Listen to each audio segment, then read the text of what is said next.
नेहाला कळा सुरू होताच निशांत तिला हॉस्पिटलमध्ये घेऊन गेला. पुढचे काही तास हुरहुर, काळजी आणि वाट पाहण्यातच गेले. जेव्हा आतून रडण्याचा आवाज आला तेव्हा निशांत, आजी आजोबा आणि बाळाची ताई सगळेच आनंदले. ताई तर आनंदाने नाचायलाच लागले. तिला एक छोटुकला भाऊ मिळणार आहे हे तिला जेव्हा आईबाबांनी सांगितलं तेव्हापासून तिला त्याला बघायची घाई झाली होती. इतके महिने वाट पाहून पाहून ती कंटाळलीच होती. डॉक्टरांनी आत जायला परवानगी दिल्याबरोबर सगळे आत गेले. त्या छोट्याशा रूममध्ये आनंद ओसंडून वाहत होता. निशानने बाळाला उचलून घेतले आणि पटकन त्याची पापी घेतली. बाकी सगळे बाळाला बघण्यात गुंग होते. तेव्हा निशांत नेहाकडे बघत उभा होता. हळूच तिच्या डोक्यावर हात ठेवून त्याने विचारलं, कसं वाटतंय? तिने पण हसून म्हटलं, छान, मोकळं. त्याला मनूच्या वेळेचं आठवलं. तेव्हा नेहा मनू झाल्यावर खूपच थकली होती आणि तिच्या हातात बाळ दिल्यावर तर घाबरूनच गेली होती. यावेळेला नेहा पण जरा कमी थकलेली दिसत होती आणि पुष्कळच बिनधास्त वाटत होती. शेवटी 4 वर्षाचा अनुभव गाठीशी होता तिला आईपणाचा. सगळं स्थिर स्थावर झाल्यावर निशांत, आजोबा आणि मनू घरी जायला निघाले. आजी रात्री थांबणार होती हॉस्पिटलमध्ये. गाडीत बसताच मनू म्हणाली, भूक लागली. मग तिच्या आवडीच्या रेस्टॉरंटमध्ये जेवून रात्री घरी पोचले. मनू तर दिवसभर मस्ती करून थकून गाडीतच झोपून गेली होती. तिला कडेवर उचलून निशांत घरात आला. तिला बेडवर झोपवून तो बाहेर आला. बाबा पण दिवसभर दगदग झाली होती. ते पण थकून झोपायला गेले. निशांतला मात्र झोप येईना. आत्ताच्या आत्ता उठून हॉस्पिटलमध्ये जावं असं वाटायला लागलं. आजीच्या ऐवजी आपण थांबायला हवं होतं असं वाटलं. नेहाला जर काही लागलं रात्री तर याची चिंता वाटायला लागली. त्याने नेहाला फोन केला. तिच्याशी बोलल्यावर त्याला जरा बरं वाटलं. मग तो पण उठून झोपायला गेला. रात्री उशिरापर्यंत मित्रमैत्रिणींचे, नातेवाईकांचे फोन येत होते. सगळ्यांशी बोलता बोलता मध्यरात्र उलटून गेली. सकाळी मनू उठली आणि निशांतला पण उठवू लागली. निशांत पण आज ताबडतोब उठला. कितीही झोप येत असली तरीही आज आईकडे, आजीकडे जा असं म्हणता येणार नव्हतं. उठून तो फ्रेश होऊन आला तर मनू खेळत बसली होती. मनूताई, जा ब्रश करून ये, मी दूध गरम करतो असं म्हणून तो किचनमध्ये जायला लागला. तू करून दे ना मला ब्रश, मनूने फरमान काढलं. अगं, तुला येतं ना करता, मग कर ना, निशांत किचनमधून म्हणाला. तशी मनू त्याच्याजवळ येऊन बिलगली, नाही, आज तूच करून दे. मम्मा तर करून देते मला ब्रश, मी स्कूलमध्ये जाते तेव्हा. आता मात्र निशांतला टेन्शन आलं. इतक्या 4 वर्षात कधी असं झालंच नाही की तो आणि मनू दोघंच दिवसभर एकटे. आज पहिल्यांदाच त्याला मनूला ब्रश करून द्यावा लागणार होता. नेहा आज मनूला रोज तयार करायची, डे केअरमध्ये पाठवायला. कसंबसं त्याने तिला ब्रश करून दिला. मग दूध गरम करून तिला कपमध्ये दिलं. तिनं पटकन दूध संपवलं. आपण बाळाला बघायला कधी जायचं? तिने विचारलं. बस तयार होऊन निघूयात, तो म्हणाला. मनू पण आजोबांना उठवायला पळाले. निशांतने नेहाला फोन करून काय आणायचं काय नाही हे सगळं विचारून घेतलं. चहा नाश्ता बनवून निशांत आंघोळीला गेला. बाबा पण आले तयार होऊन. त्यांना चहा देऊन निशांत मनूला म्हणाला, मनू, लवकर तयार हो, आपण निघू थोड्या वेळात. मला आंघोळ कोण घालणार? मनू म्हणाले. निशांतने अगदी दोरणेपणे म्हटलं, आज आंघोळीला सुट्टी. तुला हवा तो ड्रेस घालून ये तर. मनू उड्या मारत तिच्या रूममध्ये गेली. तिचा आवडता ड्रेस घालून आले. असा इतका जगमग ड्रेस घालून आलेली पाहून निशांतला हसूच फुटला. अगं, आपल्याला हॉस्पिटलमध्ये जायचंय, पार्टीला नाही, तो समजावणीच्या सुरात म्हटला. तशी मनू फुरगटून म्हणाली, पण हाच माझा फेवरेट ड्रेस आहे, मला हाच घालायचा आहे. अगं पण हा ड्रेस तर मम्माने पार्टीसाठी आणलाय ना. मग आज घालशील तर खराब होऊन जाईल. पण अशा लॉजिकला बीक घालेल तर ती मनू कुठली? ती अगदी हिरिरीनं कसा हाच ड्रेस तिला आज घालणं आवश्यक आहे हे पटवायला लागले. निशांत मनात म्हणाला, बॅरिस्टर होशील पोरी. त्याने असहाय्यपणे बाबांकडे पाहिलं. बाबा मात्र आपण त्या गावचेच नाहीत, आपण काही ऐकलं नाही की पाहिलं नाही असं भासवत मोबाईलमध्ये डोकं घालून बसले होते. नेहमी त्याच्या जागी नेहा असायची आणि तो बाबांच्या जागी. आज त्याला पहिल्यांदाच आपल्या नाकर्तेपणाची लाज वाटली आणि नेहाबद्दल आदर द्विगुणित झाला. रोज सकाळी या मायलेकींची खडाजंगी त्याच्या माहितीची होती.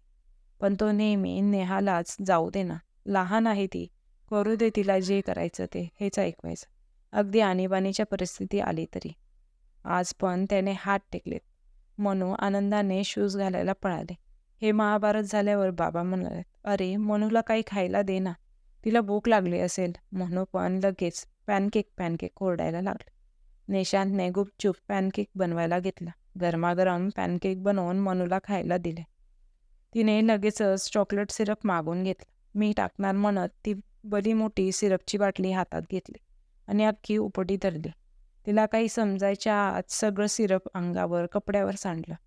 मनूने लगेच बोकाड पसरला. बाबांनी उगी करत तिला शांत करायचा प्रयत्न केला. निशांत सगळं स्वच्छ करून मनूला बाथरूममध्ये घेऊन गेला. आता तिला अंघोळ घालण्याशिवाय पर्यायच नव्हता. त्याने आज पहिल्यांदाच तिला अंघोळ घातली. न्यायासारखं इतकं पाणी नको घेऊस, इतका साबण नको लावूस असं काही न म्हणता मनूच्या मनासारखी अंघोळ घालून दिली. मनू तर निशांतवर भारीच खुश झाले. "डॅडी, तूच रोज अंघोळ घालून देत जा," ती आनंदाने म्हणाली. निशांतला हसू आलं. खरं म्हणजे त्याला पण भारी मज्जा आली तिला अंघोळ घालताना. ती पाण्यात दंगा करताना पाहून आजपर्यंत आपण का नाही कधी हे केलं याचंच त्याला आश्चर्य वाटलं. त्याला कधी कधी नेहा म्हणायची मनूला अंघोळ घालायला, पण तो नेहमी मला नाही घालता येत असं म्हणून उडवून लावायचा. अशी कशी नाही येत, स्वतः तर करतोस ना. नेहाच्या या प्रश्नाला त्याच्याकडे कधीच उत्तर नसायचं. खरं म्हणजे त्याला भीती वाटायची तिला अंघोळ घालताना कधी दुखापत तर नाही होणार ना याची. पण हे तो कधीच बोलला नाही. मनूला त्याने परत नवीन कपडे घालून दिले. तिचा आवडता बोलावून दिला. इतका जामानिमा करता करता उशीर झाला.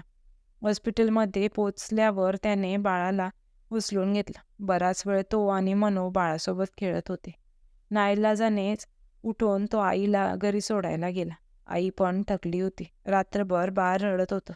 त्यामुळे अजिबात झोप झाली नव्हती. पण नातवाच्या पुढे झोपेचं खोबरं झालेलं पण तिला चालत होतं. लगेच बाळ कसा निशांतसारखा हुशार आहे हे ती निशांतला सांगू लागली.